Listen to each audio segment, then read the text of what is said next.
ভারতের সেনাপ্রধান এবং বাংলাদেশের সেনাপ্রধান নিজেদের মধ্যে ডিরেক্ট লিঙ্ক করতে শুরু করেছেন এবং কমিউনিকেশন চ্যানেলটিকে ফের রিস্টোর করতে শুরু করা হয়েছে ভারত বাংলাদেশের পক্ষ থেকে। দেখুন, মোহাম্মদ ইউনূসকে পাশ কাটিয়ে সেনাপ্রধান যদি ভারতের সঙ্গে এই ধরনের কনভারসেশনে লিপ্ত হন, তা কিন্তু নিঃসন্দেহে গুরুত্বপূর্ণ একটি টপিক। কারণ মোহাম্মদ ইউনূসকে সে অর্থে পাত্তা এক্ষেত্রে সেনাপ্রধানও দিতে চাইছেন না, তা কিন্তু পরিষ্কার। ডক্টর ইউনূস এবং ওয়াকার মিলে এখন বাংলাদেশকে যে জায়গায় নিয়ে যাচ্ছে, এটা হুবহু একই পরিস্থিতি তৈরি করছে এবং শান্তিপ্রিয় সাধারণ বাঙালির পক্ষে কতদিন সেটা এড়িয়ে চলা সম্ভব হবে আমার খুবই ভয় হচ্ছে। যতই আমি আপনি চেষ্টা করি না কেন, যতই আমি আপনি চাই এই দেশটা শান্তিতে থাকুক, কিন্তু যে যারা ক্ষমতায় এসেছে তারা যে নৃশংস বাঙালির প্রতি তাদের যে নৃশংস ক্ষোভ রাগ, তারা যে একেবারে সাউয়া মাউয়া ছিঁড়ে ফেলতে যাচ্ছে এই জাতির, সেই চেষ্টা থেকে তারা আমাদেরকে বিরত হতে দেবে না এবং এই বিরত হতে না দেওয়ার জন্যই তারা গত কয়েকদিন ধরে এই কাজগুলো করে যাচ্ছে।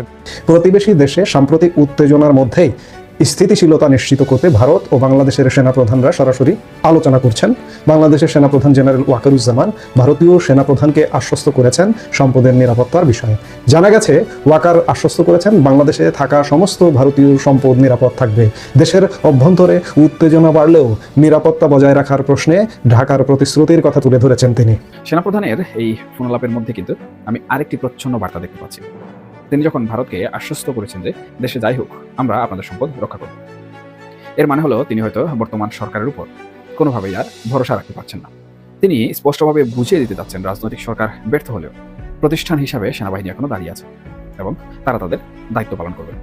আসসালামু আলাইকুম দর্শক, সিগন্যাল ভিডিও চ্যানেলের নতুন একটি গুরুত্বপূর্ণ নিউজ ভিডিও নিয়ে আপনাদের মাঝে হাজির হলাম।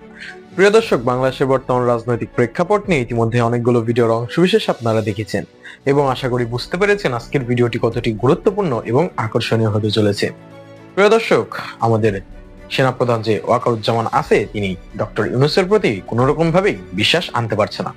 কারণ বাংলাদেশে সৃষ্টি হচ্ছে মব, ব্যভিচার, আরো নানান সন্ত্রাস সৃষ্টি হচ্ছে, যা কোনো মতেই ট্যাকেল দিতে পারছে না ডক্টর মোহাম্মদ ইউনূস। তো আজকে দেখা যাচ্ছে যে ওয়াকারের সাথে আলোচনা করেন ভারতের সেনাপ্রধান। তখন ওয়াকার নিশ্চিত করেন যে ভারতের কোনো যে সম্পদ আছে সেগুলো বাংলাদেশে থাকতে কোনো ক্ষতি হতে দেবে না সেনাবাহিনী, এভাবে আশ্বস্ত করেন।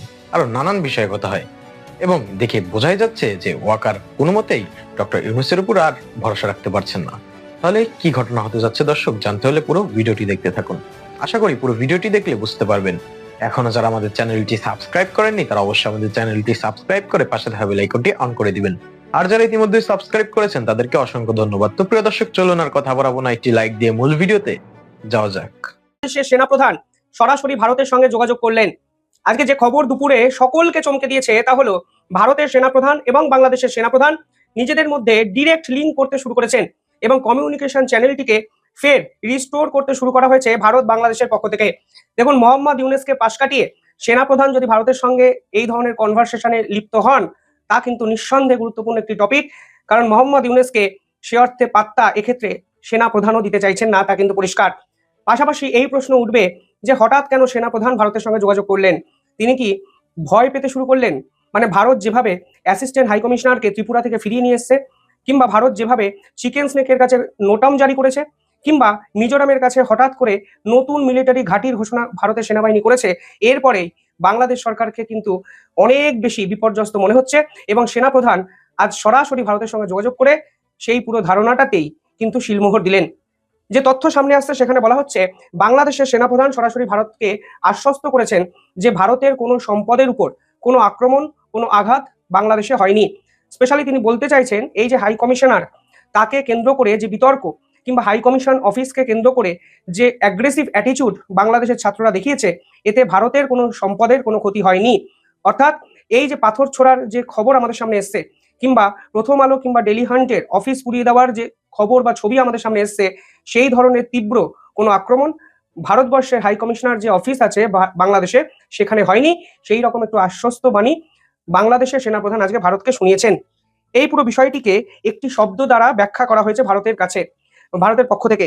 সেখানে বলা হয়েছে এ ক্রিটিক্যাল রিঅ্যাসিউরেন্স, অর্থাৎ বাংলাদেশ একটি অত্যন্ত ক্রিটিক্যাল অ্যাসিউরেন্স ভারতকে দিয়েছে, মানে ভারতের সেনাপ্রধানকে দিয়েছে, যে বাংলাদেশের সেনাপ্রধান যতদিন আছেন এই ধরনের অ্যাসেটগুলোর কোনো ক্ষতি বাংলাদেশে হবে না। অর্থাৎ বুঝতেই পারছেন খেলাটা কিন্তু এবার আস্তে আস্তে আস্তে আস্তে ঘুরে যেতে শুরু করেছে। প্রথমত সেনাপ্রধান ভালোই বুঝতে পারছেন ফেব্রুয়ারির পর মোহাম্মদ ইউনূসের দিনটি কিন্তু শেষ। তাই ছলে বলে কৌশলে কোনো অবস্থাতেই নির্বাচন পিছিয়ে দেওয়া যাবে না এবং মোহাম্মদ ইউনূস চলে যাওয়ার পর বাংলাদেশের সেনাপ্রধান ফের অ্যাগ্রেসিভ অ্যাটিটিউডে বিরাজ করবেন, তা কিন্তু একটা পরিষ্কার। এবং নিজের সেফটিটা তিনি এবার খুঁজতে শুরু করেছেন এবং ভারতের সঙ্গে সম্পর্ক ফের আরো একবার ভালো করার চেষ্টা কিন্তু সেনাপ্রধানের ক্ষেত্রে করলেন, যা অত্যন্ত সিগনিফিকেন্ট একটা মুভ।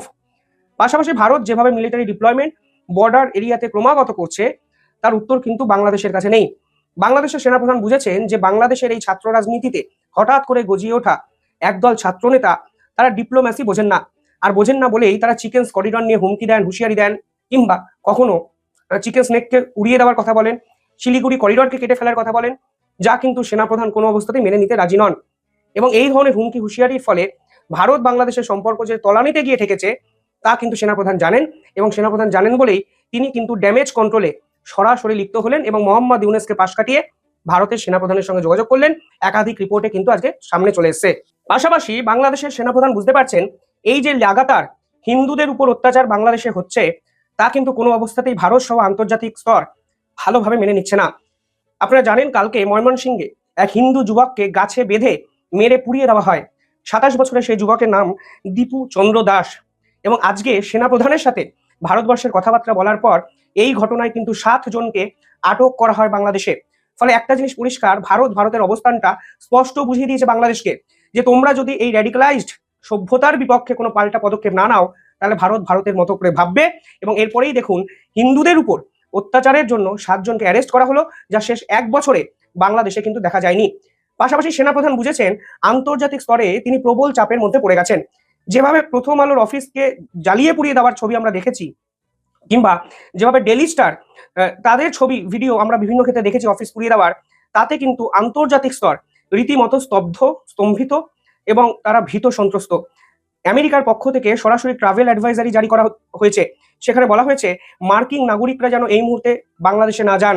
এমনকি সেটাও এখানে বলা হয়েছে যে যেখানেই ভিড়ভাট্টা হবে, গ্যাদারিং দেখবেন, মার্কিন নাগরিকরা যেন সেই ভিড়ভাট্টা থেকে এড়িয়ে চলেন, কারণ যে কোনো মুহূর্তে এই ভিড় ভায়োলেন্স এবং মবে রূপান্তরিত হতে পারে।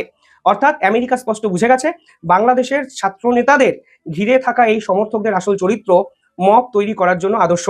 ফলে আমেরিকা যখন এই ধরনের ট্রাভেল অ্যাডভাইজারি বাংলাদেশকে কেন্দ্র করে রিলিজ করে, তখন বোঝা যায় এই অ্যাডভাইজারি আসলে কোনো সাধারণ গভর্নমেন্ট নোটিফিকেশন নয়, বরং অনেক বেশি পাল্টা চাপ তৈরির একটা খেলা, যা এবার বাংলাদেশের উপর কিন্তু আস্তে আস্তে হতে শুরু করেছে। এই পুরো বিষয়টায় বলে না কাটা খায় নুনের ছিটার মতো, জল ঢেলে দিয়েছে, মানে কাটা খায় নুনের ছিটার মতো পুরো বিষয়টাকে আরো বেশি ত্বরান্বিত করেছে ইউনাইটেড নেশনের একটি অ্যাডভাইজারি। বাংলাদেশের এই ঘটনায় কড়া নিন্দা কিন্তু করা হয়েছে রাষ্ট্রসংঘের পক্ষ থেকে। রাষ্ট্রসংঘ এখানে বলেছেন এই মুহূর্তে অবিলম্বে বাংলাদেশকে refrain from violence, reduce tension করতে হবে, অর্থাৎ ভায়োলেন্স কমাতে হবে, এই টেনশনকে ইমিডিয়েটলি কমাতে হবে এবং exercise maximum restraint in order to preserve a peaceful electoral environment. অর্থাৎ রাষ্ট্রসংঘ বলেছে যে অবিলম্বে সুস্থ স্বাভাবিক নির্বাচনের জন্য যে পরিবেশ প্রয়োজন সেই পরিবেশ বাংলাদেশে তৈরি করতে হবে, এবং না হলে আন্তর্জাতিক স্তর কিন্তু আন্তর্জাতিক স্তরের মতোই ব্যবস্থা নেবে। অর্থাৎ আপনারা বুঝতে পারছেন একদিকে ভারত ক্রমাগত প্রেশার তৈরি করা হয়েছে মিলিটারি এবং ডিপ্লোম্যাটিক স্তর থেকে, অন্যদিকে আমেরিকা, রাষ্ট্রসংঘ সকলে এবার কিন্তু বাংলাদেশকে আস্তে আস্তে বুঝিয়ে দিচ্ছে যে ভাই অনেক হয়েছে বাড়াবাড়ি, এবার ব্যাগ গোছাও, মোহাম্মদ ইউনুস বাড়ি চলে যান, বাকিটা বাংলাদেশের সাধারণ মানুষ নির্বাচনের মাধ্যমে করে নেবে। আর এই অবস্থায় দাঁড়িয়ে ভারতের সেনাপ্রধানকে যোগাযোগ করলেন, ফোন করলেন এবং তিনি তার অবস্থানটি সুস্পষ্টভাবে জানালেন এবং তিনি সেফগার্ড একটা নেওয়ার চেষ্টা করলেন, সেফ পজিশনে নেওয়ার চেষ্টা করলেন, তা কিন্তু পরিষ্কার। ডক্টর ইউনুস আমাদের ঘাড়ে গৃহযুদ্ধ চাপাবেই। আপনি যতই চেষ্টা করি না কেন সেটাকে এড়িয়ে যাওয়ার জন্য, বাঙালি যতই চেষ্টা করুক না কেন এড়িয়ে যাওয়ার জন্য, সেটা এড়িয়ে যাওয়ার কোনো উপায় তারা রাখবে না। আপনাদের মনে আছে 1971 সালে একই ধরনের ঘটনা ঘটেছিল।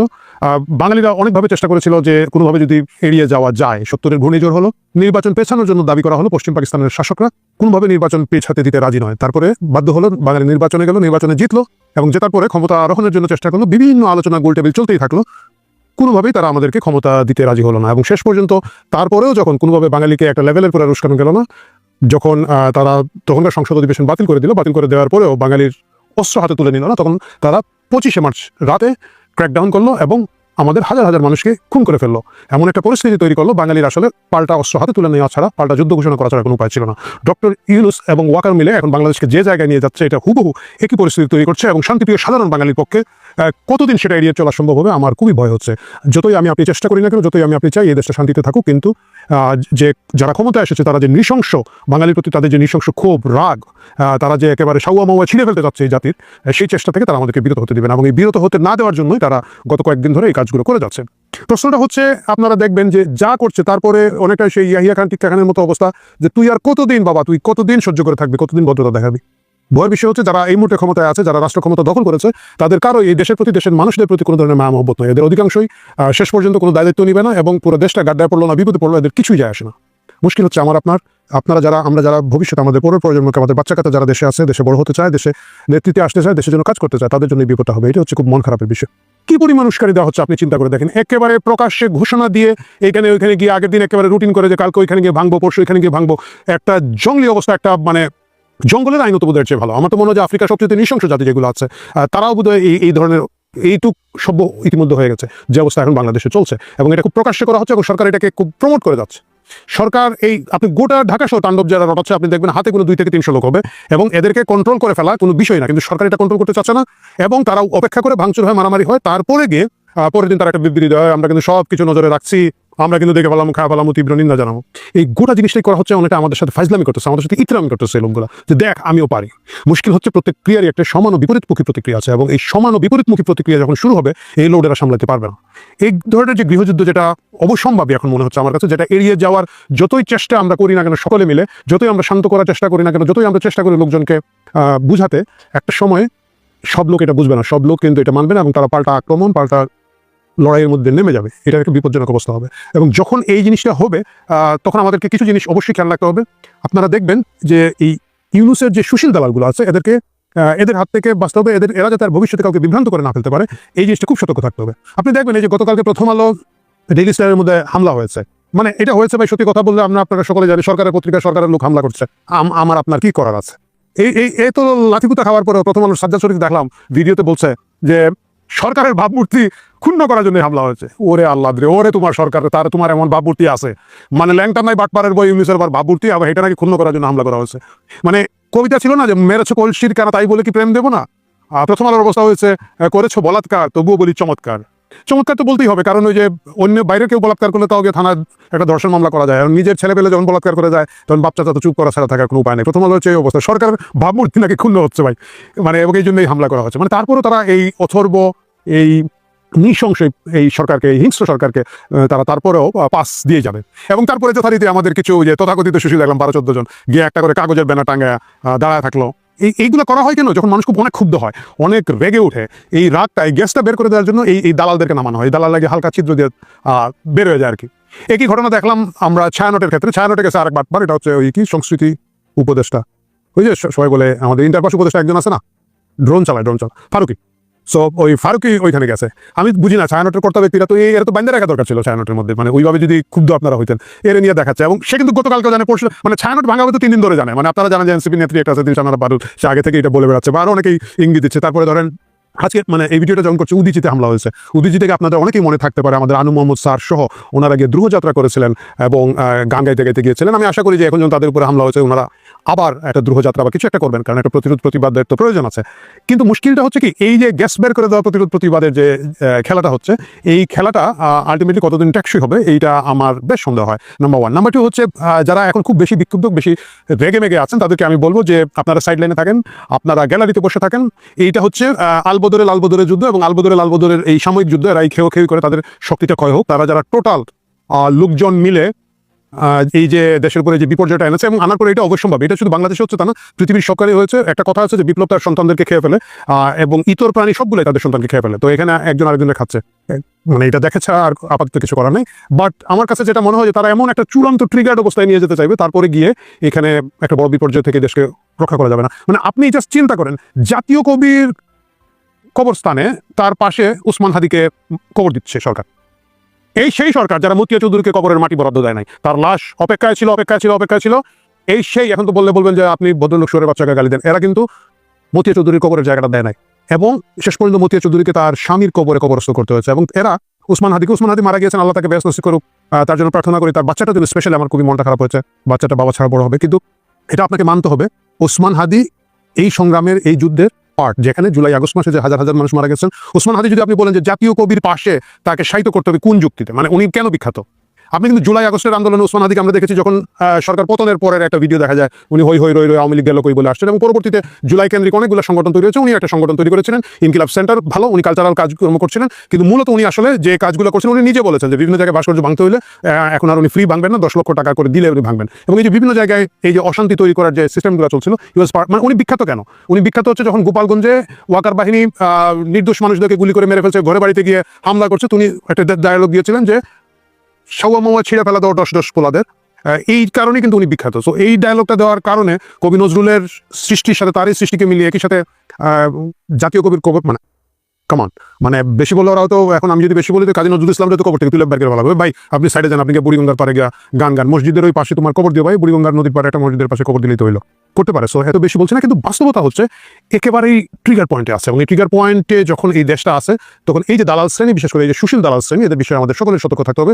কারণ আপনি মনে রাখবেন, যে লোকটা একেবারে মাথায় ধরেন পাগড়ি গামছা বান্ধা গিয়া 32 নম্বর ভাঙে বা অন্য কিছু ভাঙে, তার কিন্তু নিয়ত খুবই পরিষ্কার, সে কি করবে সে জানে, এবং তাকে দেখলে আপনি জানেন সে কি করতে, সে 32 নম্বর ভাঙতে আসছে ভাই, সে প্রথম আলো ভাঙতে আসছে, সে ডেইলি স্টার কম্পিউটারটা চুরি করতে আসছে, সে জানে যে এটা চুরি করার জন্য কি করতে হবে, হাদির নাম বললে চুরি করাটা সহজ হবে, সে করতেছে, তার এখানে শোক মোক হাবি যাবে কিছু নাই, এরা হচ্ছে পরিষ্কার।